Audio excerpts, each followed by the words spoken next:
Shalom, Yabashim Shabrak.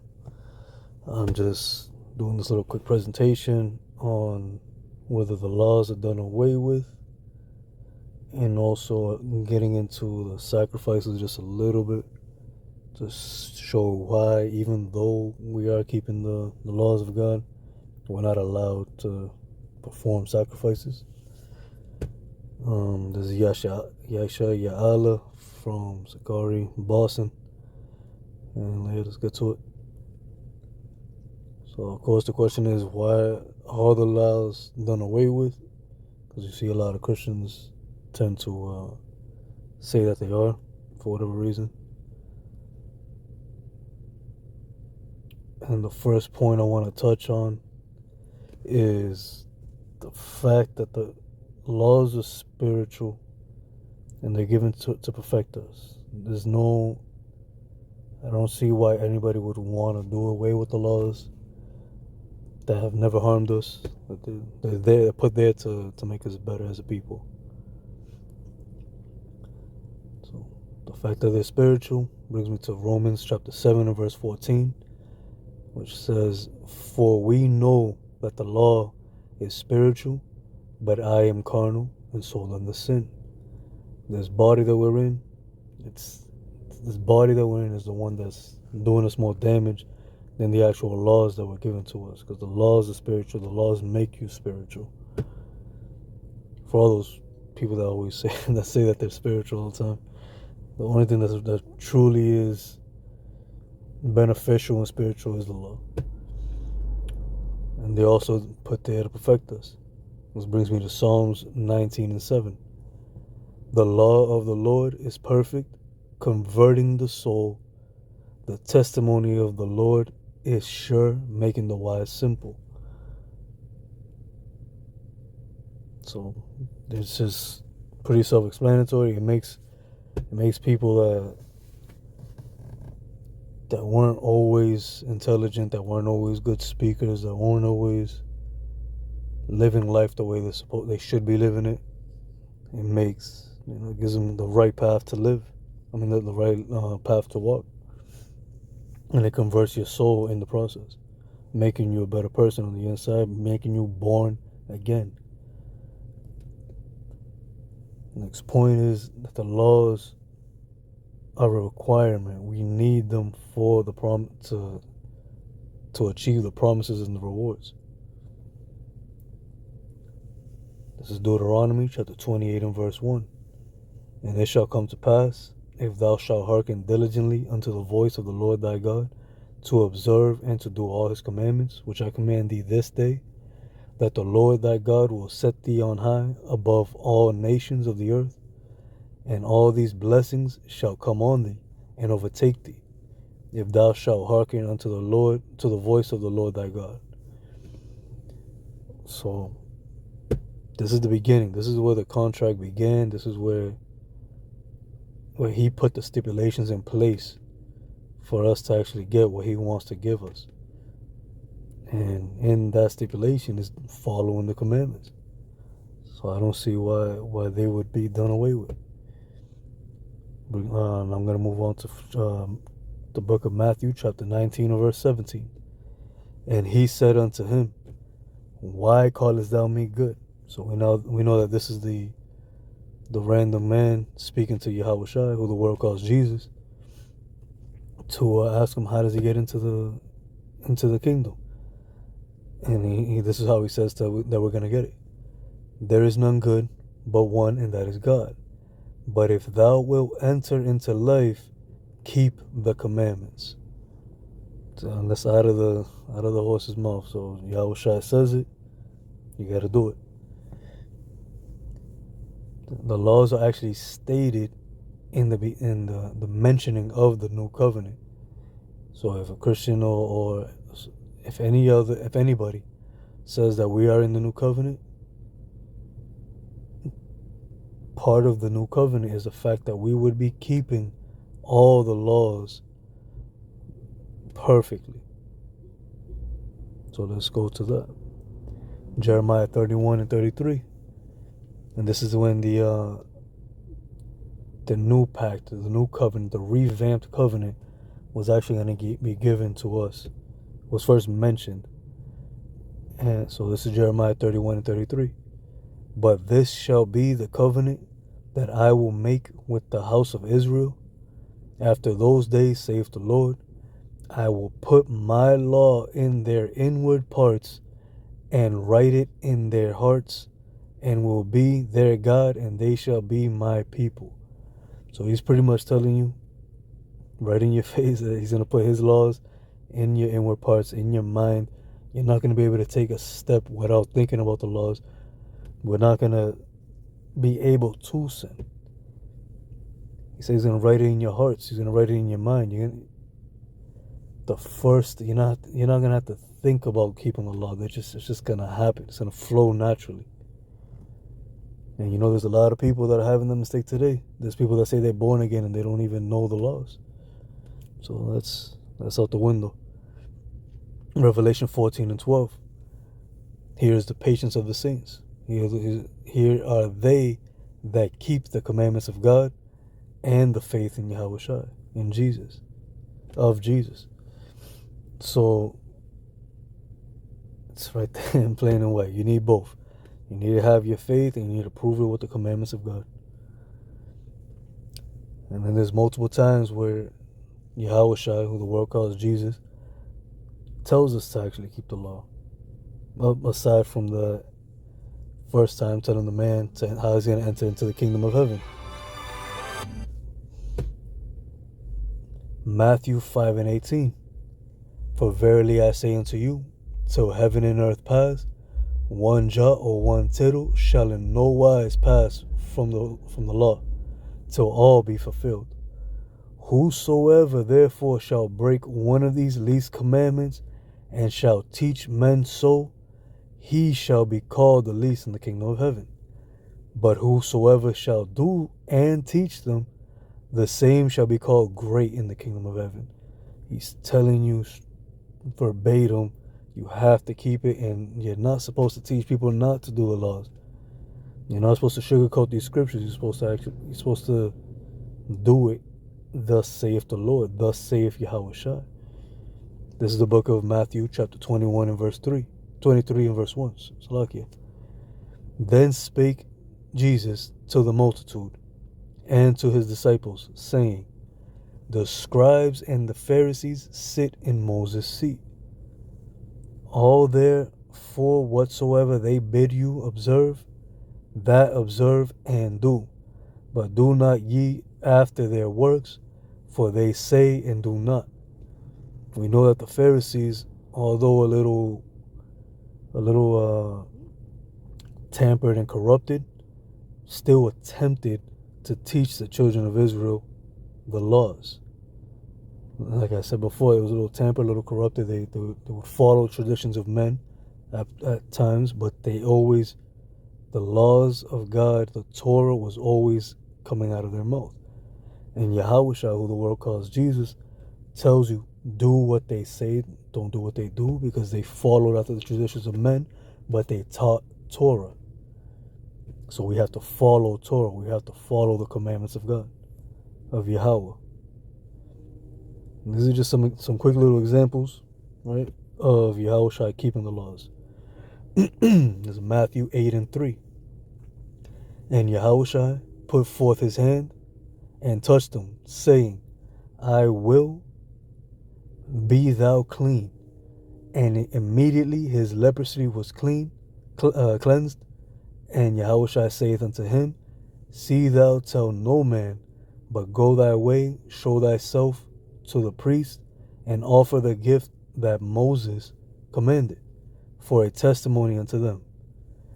So in the Torah, whenever you get cleansed of leprosy, you have to give something to the priest. You have to go and do offerings to the priest. And Yahushua is telling the man, you have to go do it, because that's what's Torah. That's what the Most High wants us to do. This is the book of Leviticus, chapter 14 and verse 2. This shall be the law of the leopard in the day of his cleansing. He shall be brought unto the priest. So just letting you know real quick that what's coming next is the law of the leper and the cleansing of the leper. Verse 10. And on the 8th day he shall take 2 he lambs without blemish, and 1 ewe lamb of the first year without blemish, and 3/10 deals of fine flour for a meat offering mingled with oil, and 1 log of oil. And the priest that maketh him clean shall present the man that is to be made clean, and those things before the Lord, before Yahweh, at the door of the tabernacle of the congregation. So this is pretty much the law of the cleansing of the leper, what you need to do after you get cleansed. And this is what Yahushua was speaking about in Matthew 8. Matthew 9:20. And behold, a woman which was diseased with an issue of blood 12 years came behind him and touched the hem of his garment. So if you go continue, she gets cleansed after touching the hem of his garment. And if you go down to the Greek, it's G28 and 999, kraspedon, which is the extremity or prominent part of a thing, edge, skirt, margin, the fringe of a garment. And in the New Testament, it's the little fringes that the Most High wants us to carry on our garments. So even our Messiah wore the fringes. She just touches them and she gets cleansed.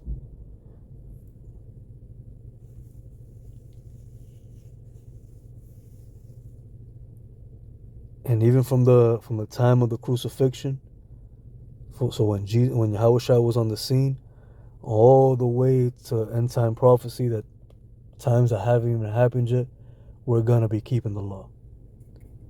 So it's not just, well, I mean, we fall off, but we're told to keep the law all the way from the crucifixion and before to the crucifixion and after. This is Paul actually participating in a Nazarite vow. Acts 21 and 23. Do therefore this that we say to thee. Because we know that Paul was being accused of not keeping the law.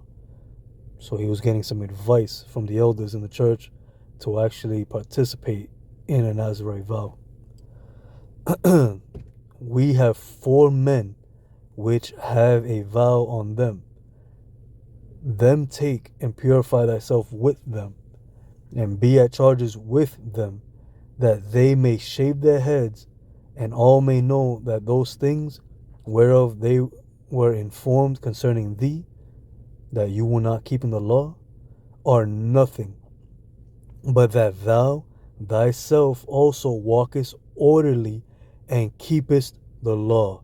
This is after the crucifixion, many years after the crucifixion, and the fact that people are accusing him, bearing false witness that he doesn't keep the law, is something very important, very muddying up his name. And they're trying to help him show that he actually keeps the law, because that's what we are supposed to do, even after the crucifixion. And there's a quick precept on Acts 21. Numbers 6 and 21. This is the law of the Nazarite who hath vowed, and of his offering unto Yahweh for his separation. Beside that his hand shall get, according to the vow which he vowed. So he must do after the law of his separation. If you go from Numbers 6, from 1 all the way to 21, it's pretty much the law of what you need to do to be a Nazarite. I'm not going to read all of it, but give you a quick little gist of it. This is actually Paul keeping the Feast of First Fruits, which they call Pentecost, which is actually found in the Torah. This is Acts 20 and 16. For Paul had determined to sail by Ephesus, because he would not spend the time in Asia, for he hasted, if it were possible for him, to be at Jerusalem the day of Pentecost. So he's struggling. He's making haste. He's trying to make moves, trying to get it to Jerusalem before the day of Pentecost so he can celebrate it. Now, what is Pentecost? I'll show you what the Feast of First Fruits are. Leviticus 23 and 20. And the priest shall wave them with the bread of the first fruits for a wave offering before Yahweh with the 2 lambs. They shall be holy to Yahweh for the priest. Of course, there's more verses on it, but there's a quick little gist of what's going on. And I'm going to show you that the Pentecost is actually the Feast of First Fruits. This is G 4005. Pentecoste, which means Pentecost, the 50th day, the second of the 3 great Jewish feasts, celebrated at Jerusalem yearly, the 7th week after the Passover, in grateful recognition of the completed harvest. So the Pentecost is just the Greek word for the Feast of First Fruits. And this is after the crucifixion. Now we're going to show at the end times. This is actually hasn't even happened yet, but it was prophesied to happen. And it's Yahushua getting his animal sacrifice prepared. Ezekiel 46, 1-2. Thus saith the Lord Yahweh, the gate of the inner court that looketh toward the east shall be shut the 6 working days, but on the Sabbath it shall be opened, and in the day of the new moon it shall be opened. And the prince shall enter by the way of the porch of that gate without, and shall stand by the post of the gate, and the priests shall prepare his burnt offering and his peace offering, and he shall worship at the threshold of the gate. Then he shall go forth, but the gate shall not be shut until the evening. So who's the prince in this verse? We know that the Prince of Peace is Yahushua. We know that in the time of Ezekiel, there was no temple. So this is talking about the end time prophecy and the return of our Messiah, on the return of the Mashiach, while he's getting his animals, his burnt offerings, and his peace offerings prepared. So people that say that the animal sacrifice is done away with, no, they're just postponed. And I can actually show you why they're postponed, because it's actually a sin to perform an animal sacrifice at this current time. So let me show you why. There's the book of Leviticus, chapter 17 and verse 1. And Yahweh spake unto Moses, saying, Speak unto Aaron and unto his sons, and unto all the children of Israel, and say unto them, This is the thing which Yahweh hath commanded. So this is, thus saith the Lord. This is law. Anything that comes out of the word, the mouth of the Most High, is a law. Saying, What man soever there be of the house of Israel, that killeth an ox or lamb or goat in the camp, or that killeth it out of the camp, and bringeth it not unto the door of the tabernacle of the congregation, to offer an offering unto Yahweh before the tabernacle of Yahweh, blood shall be imputed unto that man.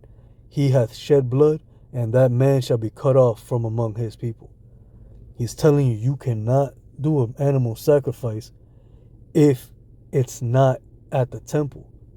And the fact that we don't have a temple means that we're not allowed to keep it, to perform sacrifices at the moment. So then that's my quick little presentation. Sorry if it was a little long-winded, long-winded. I want to give all honor, all praises, and all glory to Yahweh, by Hashem HaMashiach Yahushua. That's in the name of his only begotten Son. And I say Shalom.